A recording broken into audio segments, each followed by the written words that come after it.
Gospod Dončić, marsikoga skrbi ta Lukatova izjava, ne bo igral na Evropskem prvenstvu, s sinom Luko ste si blizu. Je že ta odgovor kaj bližje? Bomo videli. Ne, heca se najbolj pogosto vprašanje, kar se tiče košarke v Sloveniji, je v zadnjih 2-3 letih, a bo Luka igral za slovensko reprezentanco ali pa oziroma, če bo selektor Sekulič še vedno ostal na klopi. Tako da verjamem, če te nekdo milijonkrat vpraša, da na koncu že hočeš malo drame, pa rečeš, bomo videli. Tako da bomo videli. Se pravi, bomo videli. Povejte, kdaj menite, da bomo dobili drugačen odgovor, kot bomo videli? Evropsko prvenstvo se bo začelo avgusta. Ne, mislim, da Luka, saj vemo vsi, da ni bilo nikoli vprašanje, kar se tiče igranja v reprezentanci. Ta odgovor je bil verjetno, pač bomo videli, kaj se bo zgodilo, ampak jaz čisto sumim, da bi bilo vse razen nastopa na Evropskem prvenstvu bilo veliko presenečenje. Je Luka s tekmo proti Denverju dokončno prelomil to sago z Dallasom, ker res je odigral tokrat res suvereno, že prej je odigral tudi dobro, ampak tokrat se zdaj res zdi, da se počuti, ne vem, kot doma. Ta tekma zadnja je bila res tista prva četrtina oziroma prvih 9 minut je bilo fantastičnih, ampak dejstvo je, da ta saga z Dallasom se z momentom, ko se trade zgodil, praktično en teden potem je bilo že pozabljeno. Ja, res je. Seveda prideš v večje mesto, ker se moraš prilagoditi, drugi igralci, ljudi v klubu so drugačni, seveda to treba vse spoznati. Dejstvo je tudi to, da se je Luka po tistem tradu se vračal po poškodbi, to ne smemo pozabiti. Bil je 7 tednov out in 7 tednov, če ti ne igraš, seveda se ti pozna tudi na formi, moraš ujeti ritem. Meni se zdi, da bom rajši rekel, da je že 14 dni nazaj ujel dober ritem, imajo malo problemov tudi Lakersi s poškodbami, niso pač enostavno kompletni, pozna se jim odsotnost LeBrona, pozna se jim odsotnost Hadžimure, mislim, da je bil tudi Dodo Fili neki vmes poškodovan, tako da počasi te kocke se sestavljajo in ta saga z Dallasom je že zdavnaj končana. Ali mislite, da je s temi zadnjimi igrami Luka tudi vsem nevernim Tomažem pokazal, po tej sagi z Dallasom, so se pojavili neki očitki, da so ga zamenjali, ne vem, zato ker ne igra obrambe, pa da je pretežak in tako naprej, da to v resnici ne drži? Glejte, vedno se bojo najdali ljudje, ki bojo negativni, ki bojo ljubosumni ali pa karkoli. Mislim, da vsi ljudje, ki se ukvarjajo s košarko, vejo, kaj Luka pomeni za katerikoli klub oziroma za reprezentanco, bo tudi rekel. Tako da te neverni Tomaži, to vsak ima pravico do svojega mišljenja. Zdaj pa, koliko pa to vpliva na Lukata ali pa na ljudem, ki so blizu njemu, je pa druga zgodba. In koliko to vpliva, recimo? Koliko je to vplivalo na vas? Nič? Absolutno nič, zato ker se pravim, vedno se bo najtežje zadovoljiti vsem, to je dejstvo, ampak mislim, da je Lukatov najboljši odgovor bil to, da je pokazal na parketu, kdo je, kako igra, kakšen tip igralca in kakšen tip človeka je. Povejte nam, ste se srečali z lastnico Los Angeles Lakersov, ki je dejala ob tem prestopu, da vidi Luko kot nosilca te najbolj prepoznavne franšize v naslednjih letih? Sem se srečal. Kakšen občutek ste dobili o njej?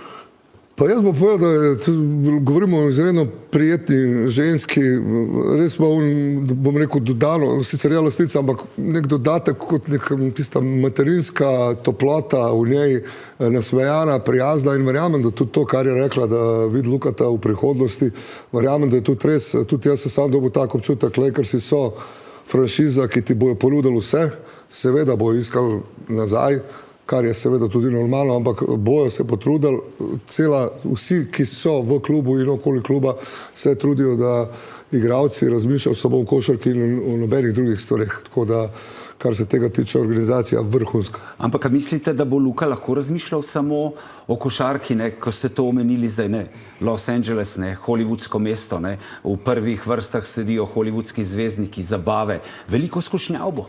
Ja, res je, zdaj, kolikor sem tudi slišal, tam v LA-ju so se začeli spet počas vračati, torej vračajo se, mogoče je Luka ta razlog, da se vračajo.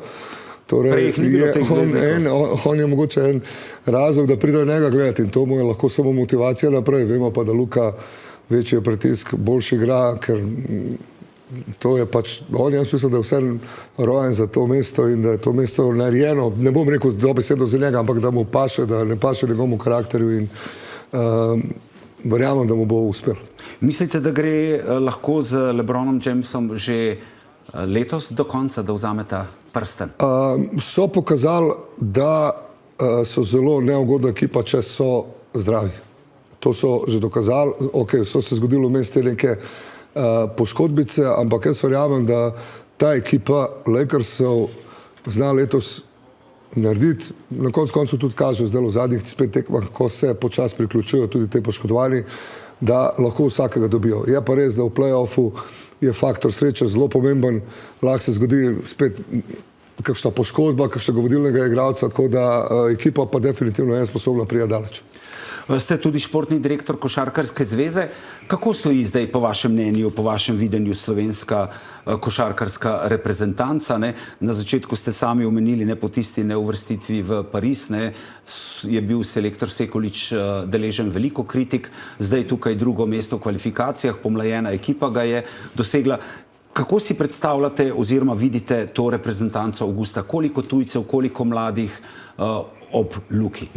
Tujci so lahko naturalizirani, lahko samo eden, to so pravila. Dejstvo je, da smo, kako jaz vidim reprezentanco, jaz mislim, da ta ciklus, mi smo si zadali nek cilj, da probamo v prvih 2 oknih pridati, se kvalificirati na Evropsko prvenstvo, kar nam je tudi uspelo. Bil je slab prvi polčas proti Portugalski, absolutno smo si zaslužili vse kritike, ampak mislim, da tudi moramo biti malo bolj realni. Vsem smo mi igrali v teh kvalifikacijah s 25 igralci, kar je zelo veliko za nek ciklus. Odigrali smo na zadnjem kvalifikacijskem turnirju, ko smo dobivali tudi očitke, da se nekaj podcenjuje Slovenska liga. Smo imeli 8 igralcev iz prve slovenske košarkarske lige, kar se že dolgo časa ni zgodilo. Od tega so 6 jih je igral. Probali smo v zadnjem ciklusu, smo probali neki zelo mladih fantov, če ne drugega, da jih priključimo tudi za v prihodnost, da vidijo, kako se funkcionira, kakšno je življenje v reprezentanci. Tako da jaz mislim, da kar se tiče reprezentance in moška in ženska, v tem ciklusu, rečem, to sezono 2024-2025, so rezultati vsi mogoče celo nadpričakovani. Če govorimo še o mladih, v 20 reprezentance na lanskoletnem Evropskem prvenstvu so bili srebrni, v 18 so bili bronasti, punce so naredile v zelo zahtevni skupini, so prišle zelo suvereno, pa vemo, da je bilo že par let nazaj tudi nekih zgodbic o raznih okrog ženske košarke, tako da mislim, da v tem ciklusu je bilo res fenomenalno, kar se tiče Košarkarske zveze Slovenije. Najlepša hvala, da ste bili naš gost. Hvala tudi vam.